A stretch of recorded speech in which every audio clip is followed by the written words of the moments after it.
How you feeling? How you feeling? How you feeling? How you feeling? How you feeling? I'm feeling good. You feeling good? Feeling good. Feeling good. Time to bag up the last batch that we just roasted. We're gonna grab our Roastar bags. We'll grab this little Roastar. Handy forming shoe. Just pop that open, take that down, and this saves us so much time. So much time, so much time. And then we're just gonna fill this up to a 12 ounce. All right. Right here. We're working in a bit of a confined space, but that's because you have the luxury of being right inside of the cafe. So customers are right behind us. So that's a bag. Awesome. Boom. One down. 754 more to go. Ooh, that guy's got a coffee cup on the back of his truck. Oh no. Oh no, there's a pinery latte. Oh no. Since getting into the custom printed bags, Yeah. have you noticed any changes in how customers view your coffee? So where we started with the bags were, craft brown bags, all handwritten. For the Ethiopia right now, since this is a seasonal special, we are handwriting the name on it. The one that has the name printed on there just has a lot more validity. With the custom printed bags, we've actually been able to get into places that have needed the barcodes. Some places that also need a use by date. With the craft bags, we weren't able to get into as many places because the validity of our product really wasn't there when we were having to handwrite all the different information on it. Well, this has been fun, Nolan, but I think I'm gonna leave you to bag the rest of this. Only 759 more to go. Thank you for your help, Nick. Thank you. You're hired. Thank you.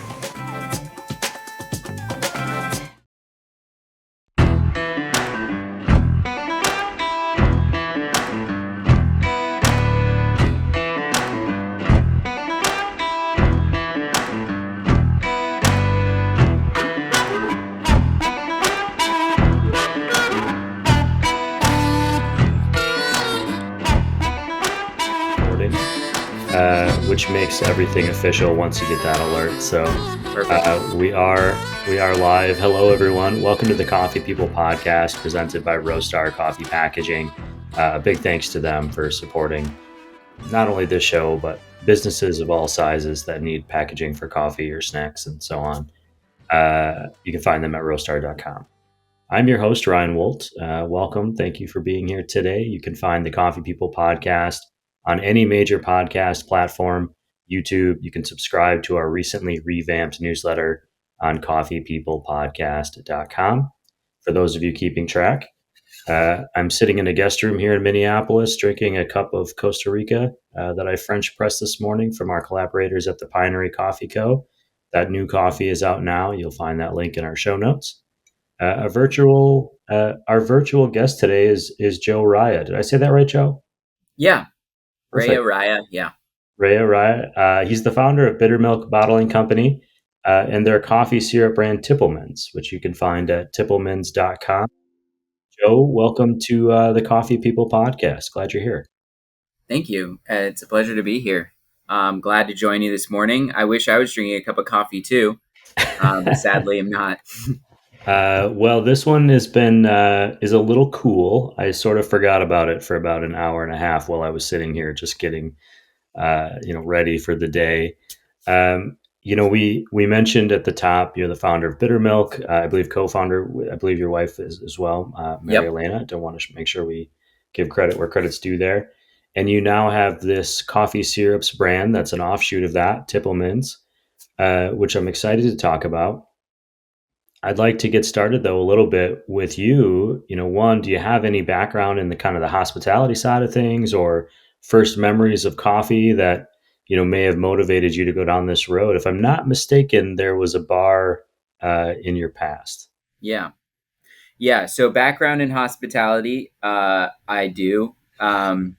I have always loved cooking for people. That has, since I was a kid. I was the kid that was in the kitchen with my grandma or with my mom, just sitting on the counter or like always wanting to help, always wanting to do something in the kitchen because it just was fun for me. And then I worked in restaurants in high school. I went to culinary school. I went to Culinary Institute of America in New York. And had a blast there. I met my future wife there. I always say I was like super lucky because there was like 1% girls there. So that's an exaggeration, but there was a lot of competition for these ladies. So I don't know how I don't know what she saw in me, but I got super lucky there. So hospitality always been super important. Seeing people enjoy something that you make. I don't know if there's like the appropriate word for that. It's just it's a it's a very satisfying experience. To see someone really enjoy something that you've done. So love that. And first memory of coffee, that's kind of funny because I feel like it kind of maybe pretty normal. Like as a kid, you smell coffee, your parents are making coffee, and you're like, man, that's got to be the best stuff ever. You just like the smell, and then you taste it and you're like, wait, what? That's gross. Why do you guys drink that?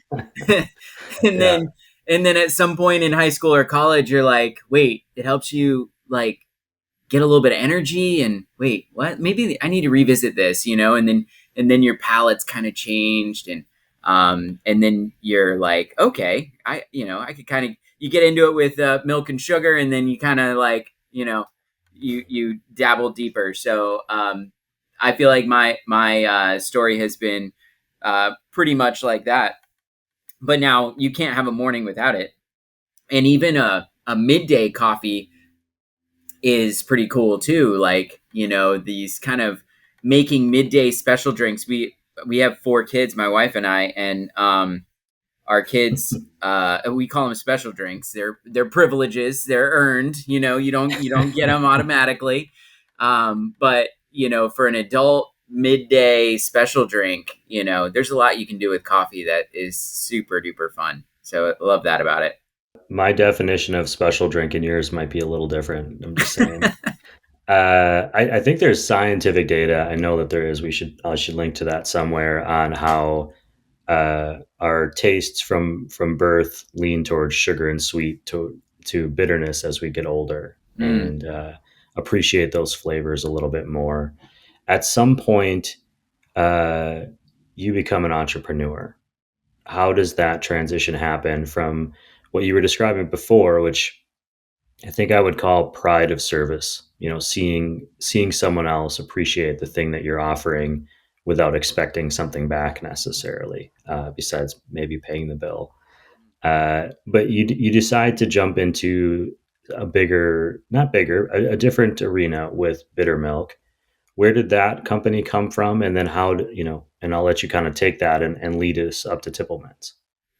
Yeah, well, I have to say that, man, starting your own business, that's a big step. That's, starting your own business and having a child. Those are both really big steps.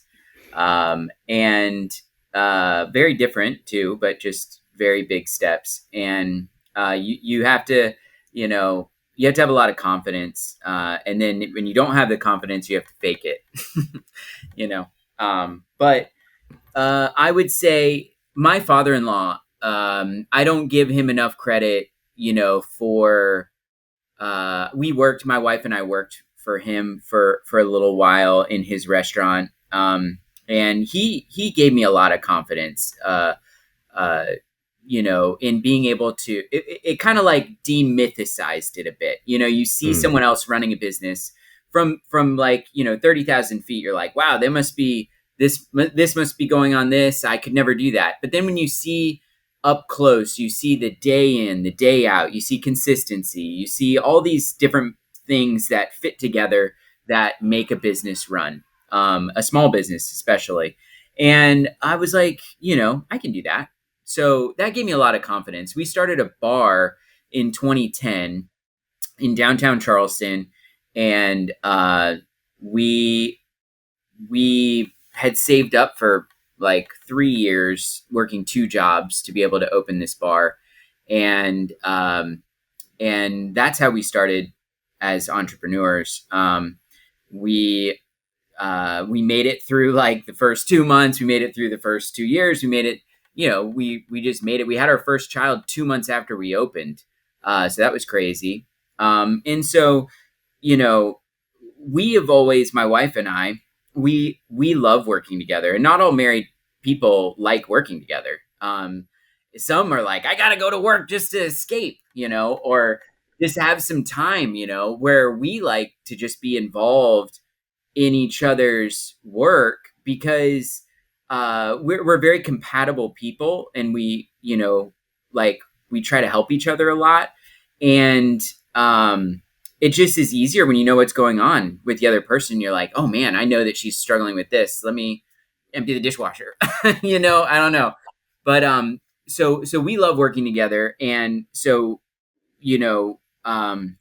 knowing that, like we started Bittermilk because we had a family, and the bar business is difficult. My wife, Mary Elena, she looked at me one night as we're closing up. It's like 1:00 in the morning. We're kind of tapering down, and it was maybe 2 years after we opened, something like that. And she said, "Well, you've proven that you can, start this restaurant, and not go out of business. What's next?" And I was like, "What do you mean? I mean, we're closing, and then we'll go home." She's like, "No, like, are we going to work until like 4:00 in the morning for the rest of our lives? Or what are we going to do next?" And I was like, "Man, I don't know. I haven't thought of it." And she was like, "Well, I think you should think about it." Like, okay.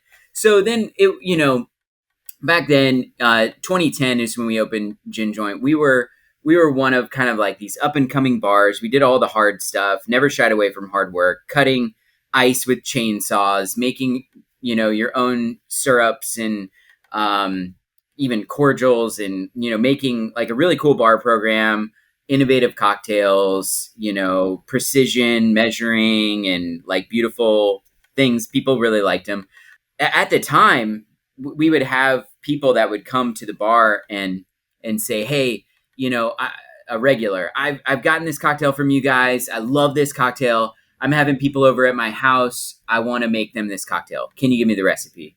And we're like, "Yeah, sure." So I grab a ticket, off the printer and write down the recipe, tell them, a little spiel on how to make it. And, I'd see them back a week later, and I'd be like, "Hey, how did that go? How did the cocktail go?" And they're like, "It was all right." I'm like, "What do you mean it was all right?" And they're like, "Well, it just wasn't the same." And I was like, "Well, I promise, like I didn't leave anything out here." I'm like, "What's not the same?"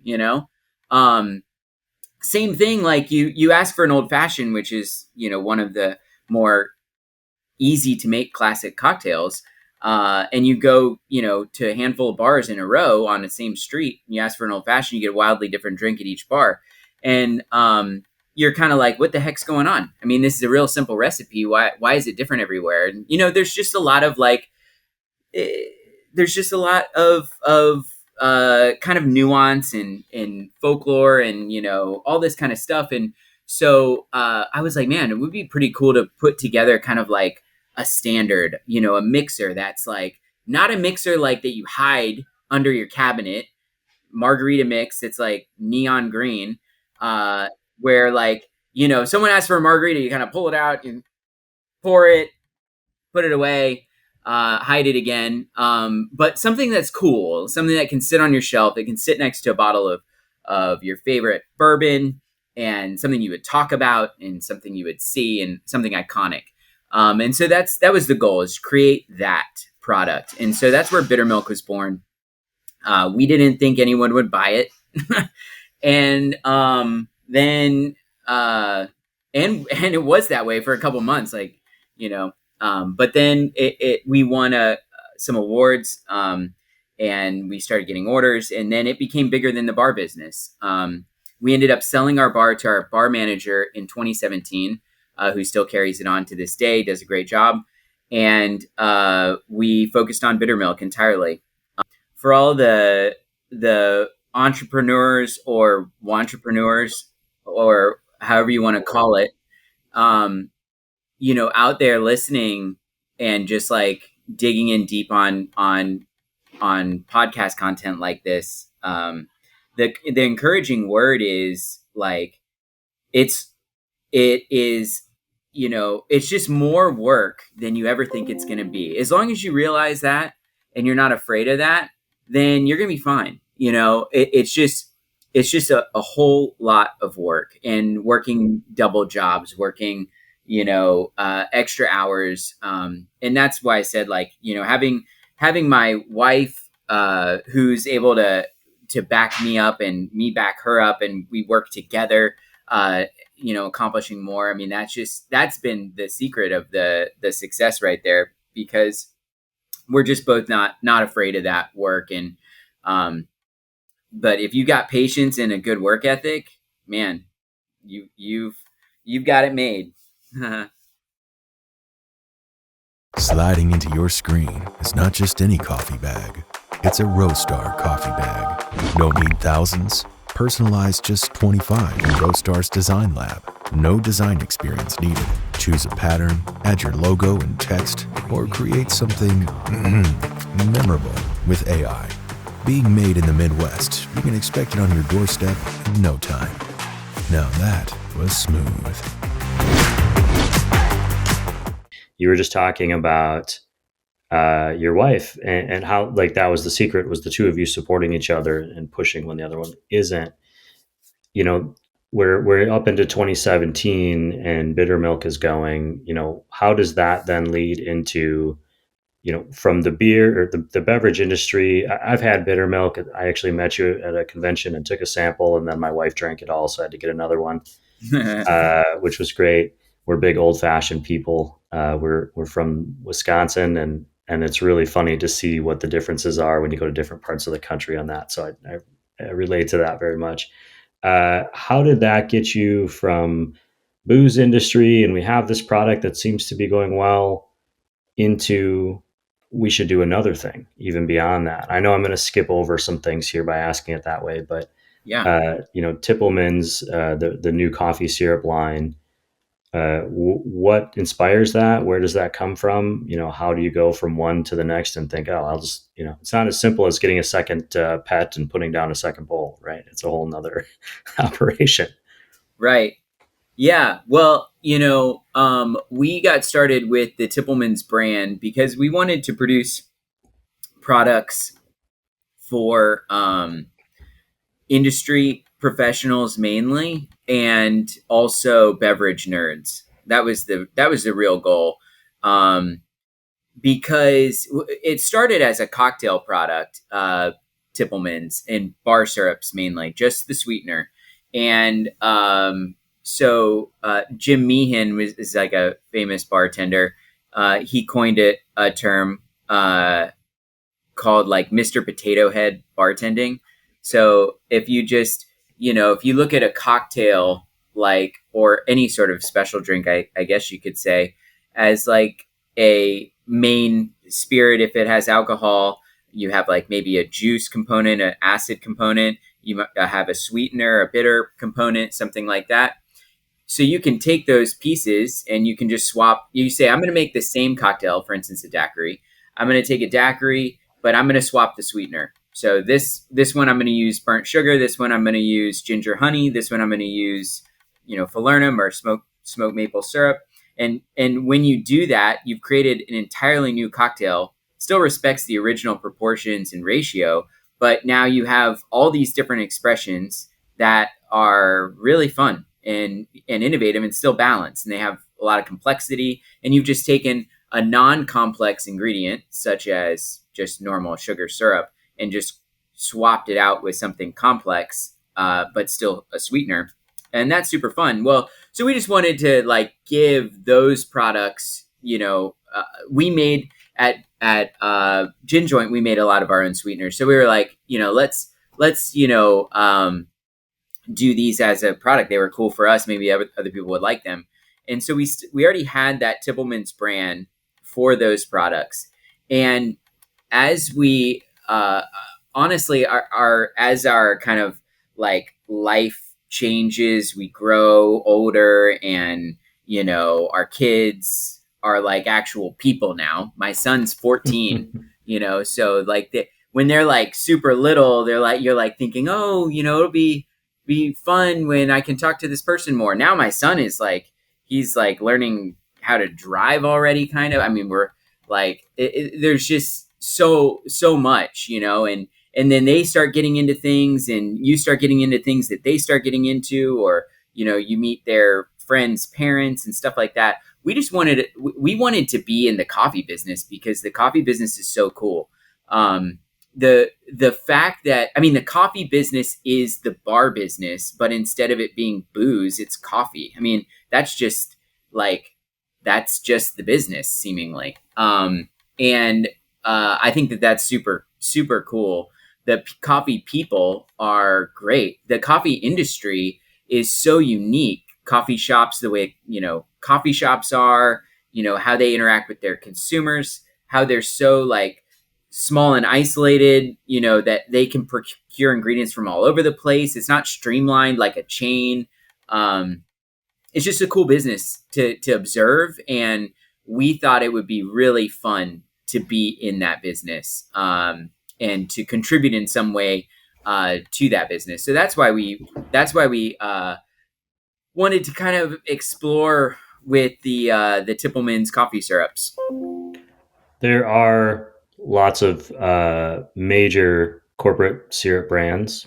What makes your stuff different? Why if I'm at a coffee shop thinking, what's going to make this drink different, or I'm a barista trying to make something for competition or whatever it might be, why not just go with some of the established brands? Why take on this challenge? Where's that motivation coming from? Yeah, that's a great question. What we do, I feel like this is a cliche answer. It's like, well, we do it differently and we do it better. I want to respect the companies that are already in business and that have been, trucking along and selling so much of their products into the industry. I mean, they've clearly done a lot there, and some of the products are really good. But I think that the way that we procure ingredients is just different than these companies. The way that we establish, formulations and our perspective, and also a big brand. A lot of times they don't take risks on some different things in formulation because everything has to be so streamlined. So we really try to, take a risk and come out with something that's, different and cool. So why try our stuff? Well, we wanted to make it easy by making the bottles look really cool. Because if we can make the bottles look cool and you're proud of them, like as a piece of functional decor in your shop, then that's already a win right there. And if other people think they're cool and you want to sell them to, people as a retail item, then that's a pretty fun thing as well. But, we wanted to be able to add our own creative spin. And like, there's a couple new products that we have right now that kind of illustrates that.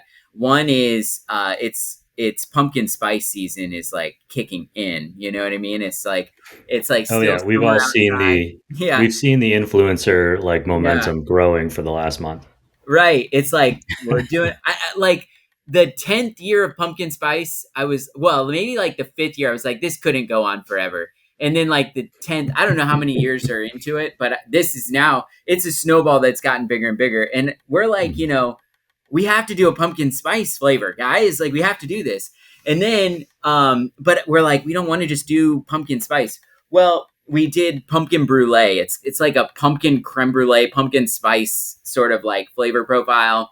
It's really cool. We use burnt sugar in it, a bunch of different spices. And it's really fun. It's different. It's unique. And, like, the reality is we just want to do fun things. We like variety for our team because just doing the same thing over and over again is a little bit boring. It probably is more profitable to do the same thing over and over again. So I'm not saying I'm the smartest person out there. I'm just saying it is more interesting when you get to have variety, try different things, explore, make different things. and then see where you really fit. I can't wait to see where Tippleman's coffee syrups fits in the coffee world. That's going to be Sure. really exciting for me. When I was looking through the list of products, I saw like a vanilla, a caramel, a mocha, even pumpkin brulee. In my head, I was just like, okay, I get where they're going there. But then you get into some of the other things that are less common. The ginger honey, the burnt sugar, barrel aged cola syrup. You have something which I need to figure out what it is. I didn't want to look it up. Double spiced falernum, I think is what it Yeah. is. And I was like, I've never even heard of that. And I've been in Yeah. the bar coffee business now for 35 years. So, you're doing these interesting things under this banner of Tippleman's, not Bittermilk. Why go with this different name for this offshoot? How did you craft this story? Because as I'm looking through your products on your websites, I mean, there's a story here. Like you could kind of get lost a little bit in figuring out, oh, what's the what's the backstory of this logo, this brand? Yeah. Yeah. Well, that's, I love, I love, stories. I love telling stories. I love hearing stories. I love reading books. I read, oh, this sounds weird, but I read all my kids' summer reading program books. I read all the books they're assigned to read during the school year. It's a great way to bond over a story, and so uh, we have the story of Tippleman's is a different story than the story of Bittermilk. And we could simply have put it under Bittermilk brand. But to me, it didn't make sense because it was sort of a different story that we wanted to tell. And I didn't want one to hinge upon the other. So that's really kind of why we broke it up into a separate brand. And whether, I don't know if that's a good thing, bad thing. It is what it is at this point, but as an entrepreneur, like as a small business owner, we don't have like we don't have the baggage of having to have all these rules that we have to follow, necessarily. But we also don't have the luxury of, having experts in the field where we're like, they're like, oh, don't do that, do this because, whatever. But that's okay too. We love being able, we don't have a ton of time to support the different brands, obviously. But we love being able to, go with our Tippleman's brand into a coffee shop, and present those products to them. We love it's like a personalized thing. It's like, this is for you, and then in a bar, some of our Bittermilk brand products, in a bar, or especially retail, it's like a really cool personalized product for them. And so I like that touch, that personalization. I like the story that we're able to like have a single, solid, well executed story for like this family of products that we have. Outside the traditional flavors, where does the inspiration for some of these other concepts come from? I mean, how do you get from like, oh, I have an idea or a concept to actually creating a new flavor that's going to go into a bottle? Does that question make sense to you? I call that development work. That's a big part of my job. And some of it, like some of the best ideas you have are random ideas. I'm sure it's like a writer. I'm not a writer. Wish I was. I feel like that would be like, You wouldn't if you saw our bank accounts. well, I think I'm like, oh, if I was a writer, I'd be like in some beautiful setting and just writing, something like that. But I'm sure, like, if you're writing, you have days where you're like, it's just a lot of work and you're not getting a whole lot of return. You're not like, you don't have anything to show for it. You're just like putting in the work and you don't have anything to show for it at the end of the day. I'm sure there are a lot of days like that. And then there's some days where you're like, didn't even plan on writing. And like all of a sudden you've just like got all this content and you're like, what the heck is going on? I should play golf more often or whatever you're doing, you know? Uh-huh. And so for me, development is kind of like that. We work with, like different businesses and, other clients and stuff, and they ask us to formulate things for them. And it's a whole lot of fun. It really is. And it's even funner if you get a special drink afterwards, so you're in your development and then you get to try it. And then, that makes it a whole lot more fun. Is it more science or more experimentation?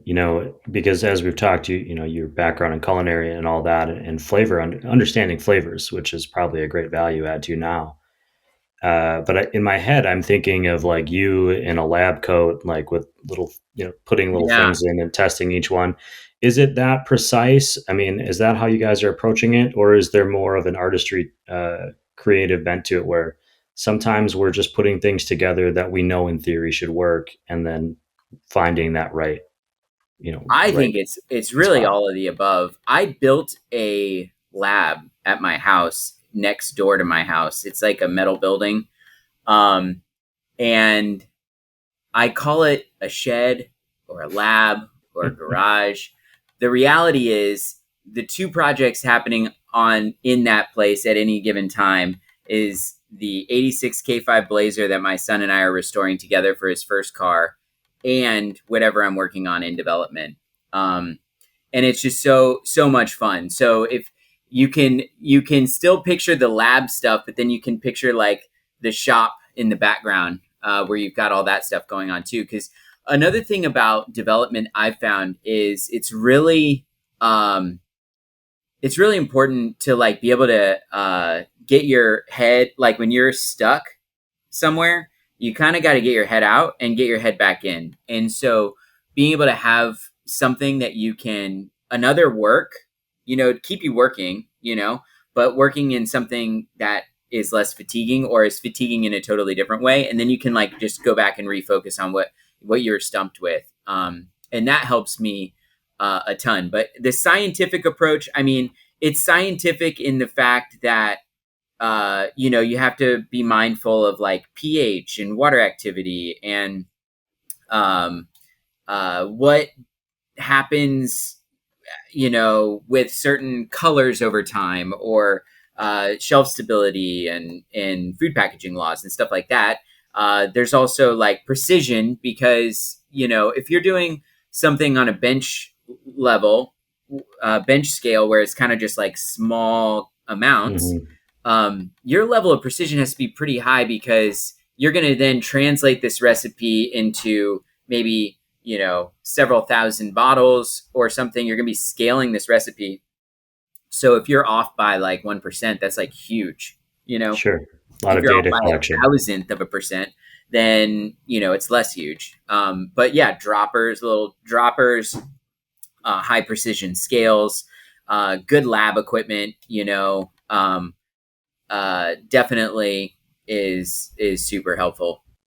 I know she's not here right now, but I can feel my wife pointing at me going, yeah, that's what I'm talking about. Like I never follow a recipe exactly and I kind of just wing it. And then when she likes something, she goes, oh, I really like this. Would you make it again? And I say, we'll see. We'll see if I can get there. So Believe we me, need like that's people. my natural tendency as well. Yeah. I'm not good at organizing necessarily things and documenting things. But it's like the same with like when I was in high school and I'm writing like a research paper and I'm not clicking the save button. It only takes like one time for you to lose everything because your 90s computer just decided to like turn off. And then you've worked for hours on it. And then you're like, maybe I should click save. Maybe I should write this down. And I've done that too many times the wrong way that it's like, hey, I'm going to make sure I have my computer. I'm going to make sure I follow a format, a sequential approach in development where I'm able to start at one point and end at another point and track everything in between. Super important. You've mentioned a little bit already about how working with your wife, uplifts this business and works really well. And we've talked a little bit about how you went from the culinary to the bar business to owning a bar to Bittermilk to Tippleman's. I want to. Roastar is always asking me for like, hey, ask people for advice that we can share for small businesses. And something that's come up today a little bit. It's on my topic list a little bit here, but it wasn't necessarily what I was going to ask. Charleston, South Carolina. You mentioned that's where you're based. That's your home base. Uh, One of the more hospitable cities I've ever been in. Also, the most ghosts, I'm told, of the southern coastal cities. I'm wondering, it's not what you would say is a traditional business hub, right? I think a lot of people, especially entrepreneurs, go, "Oh, I've got to be in like a big city. I've got to be in New York or Chicago or LA, San Francisco." Uh, how does Charleston and working in a place that is small is not the word I'm looking for, but it's not on the way to something. If I'm going to a convention in Chicago, I'm not detouring through Charleston, right? Mm-hmm. How does that impact what you're doing? How does it benefit you? What are the challenges of it? Yeah, that's a great question. And, we're a manufacturing business. So being close to an artery does impact costs, so that is important. It is a bit off the beaten path, honestly, Charleston is, but people are trotting the path well, maybe a little too well. Even the ghosts don't want to leave, type of thing. But the good about that, for instance, we're building a new manufacturing facility in a town called Ravenel that is really close to Charleston. I mean, it's in Charleston County, and as close as we can really be to downtown, and have it be affordable. And it is affordable. And we have the mayor of Ravenel is I reached out to him in the very beginning of our project, and he wanted us there, and he helped us, and town council meetings, and they're friendly to us. They want us to bring jobs there. I mean, you're talking to actual people who live here, and they want you to be there. Try getting that response in another place, name any other place, especially for a small business. It's just really hard, small businesses, establishing them, and, it's just getting tougher and tougher these days to do that.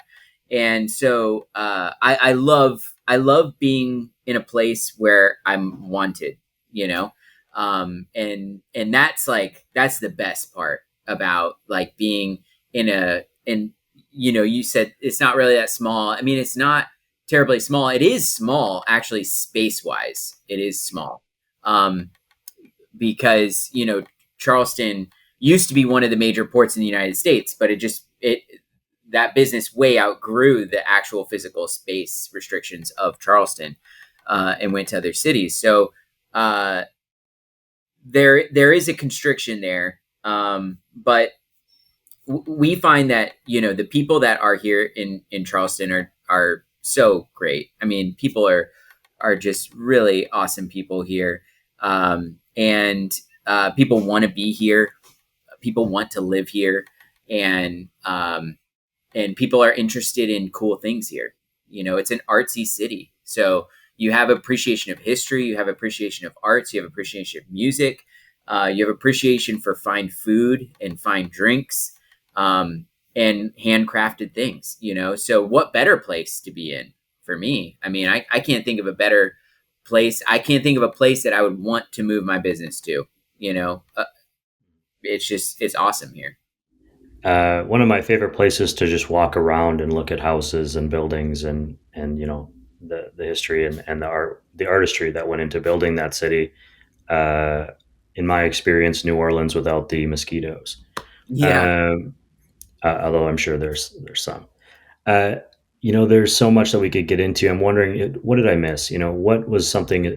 Is there anything that you thought, man, I really want to get this message out, this thing about Tippleman's or about what I'm doing, or advice for an entrepreneur? Anything that I missed that you'd like to share? Well, I mean, I feel like I could give advice for an entrepreneur as long as there was time in a day. But I guess, the best advice and advice I give myself is that uh, don't stress out about things that you can't control, because there that's there's already enough stress of things. Like, if you can focus all of the attention that you have on things that aren't going your way, just focus them like a laser on the stuff that you can control, and don't worry about any of the other stuff, because if you worry about it, it's just taking yourself away from important things, your family, other stuff that you can control. And sometimes you use that as a way of it's almost like being lazy, just focusing on stuff that I can't control because I know I can't do anything about it, like subconsciously. But that's one thing, I would definitely offer out there. Because, being an entrepreneur is not just about your operation. It is about your operation. It's about sales. It's about marketing. It's about getting a bill from the IRS or something like that. And you're like, what does that bill even mean? And then you got to research it for 2 hours. It's just so many different things that come up. And there's no requirement to have some sort of credential to open a business. You would think you would, like, you have to have a driver's license to drive. You don't need you have to have a business license, but there's no hey, did you pass your entrepreneurial, credential? No, didn't. I'm still learning that one all this way in. So you just have to take it one day at a time. As far as Tippleman's, we are super excited for this product. We're super excited. We did come out with the basics first, but we're really excited to just see what people want us to do, see what's valuable. We don't know the industry well enough to know that intuitively. And we do have a new product that we're pretty excited about that we just are actually bottling up. And it's a sugar-free syrup. So we have like a basic one that's like not flavored. And then we're going to be having flavors added to it. And it's all natural, sugar-free. So it's made with allulose as the sweetener, which is pretty expensive. Sugar is expensive. Sugar has gone crazy expensive. But this is even more expensive. It's like 3 times the cost of sugar. But it's natural.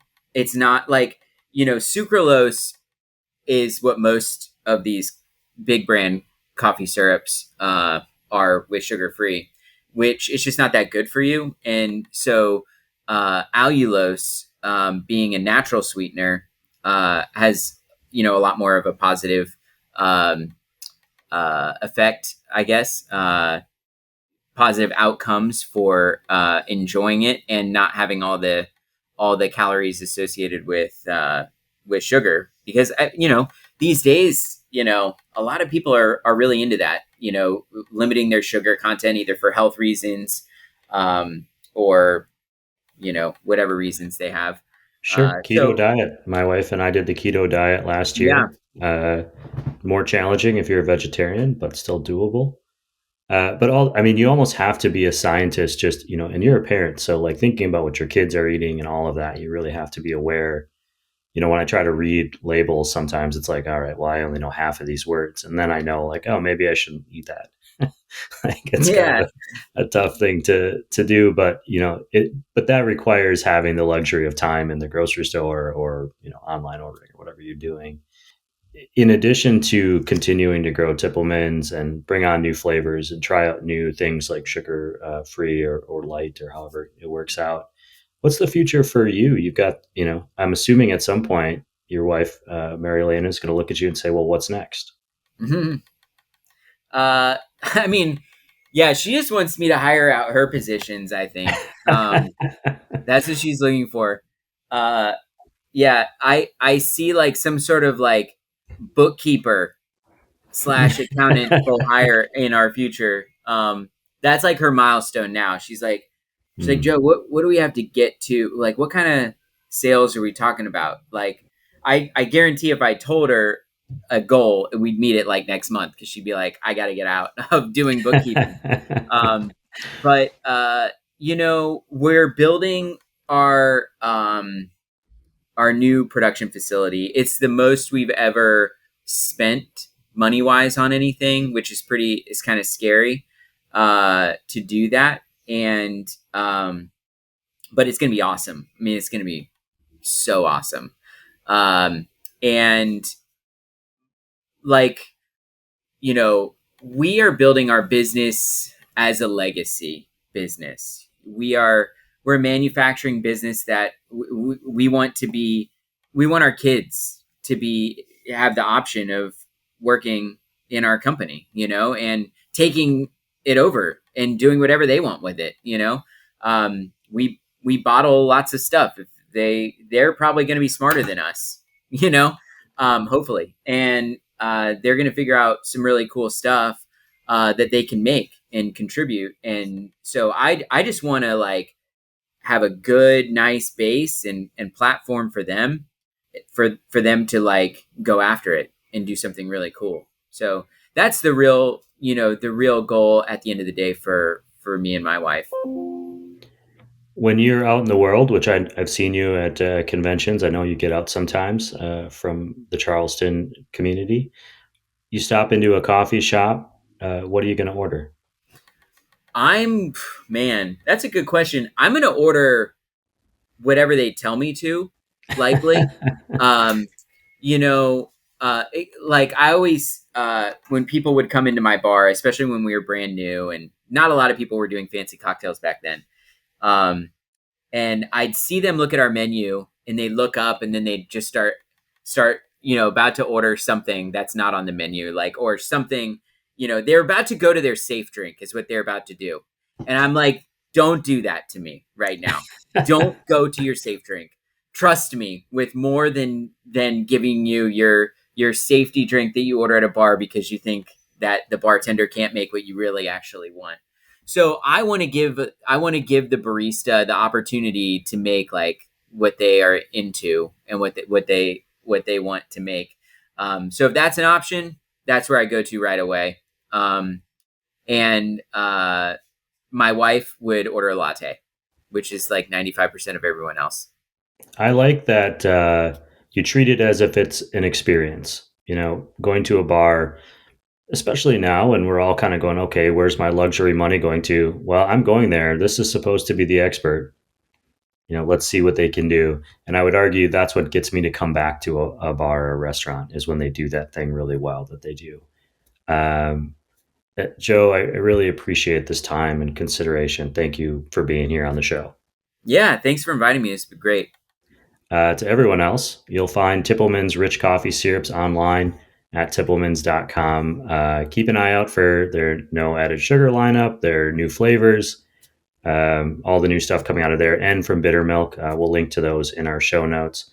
That's the show for today. Thank you for listening, for watching. You can find us online, coffeepeoplepodcast.com. You can search for Coffee People Podcast on all of the platforms. It's probably there. And I probably have a link somewhere below wherever you're listening or watching right now. Thank you to our show sponsor, Roastar. Their low minimum order quantities and quality packaging products. They're, the ideal partner for me. They're someone I believe in. So they'll meet your coffee, snack packaging needs. Roastar.com to build out that brand identity if that's something you're thinking about doing. You'll find all of our friends and supporters in the show notes or in the rolling credits in just a moment. Cheers to everyone. Please don't forget to tip your baristas and, of course, to drink good coffee. And that is it. I hope, Joe, that was pretty painless or at least enjoyable. Oh, it was great.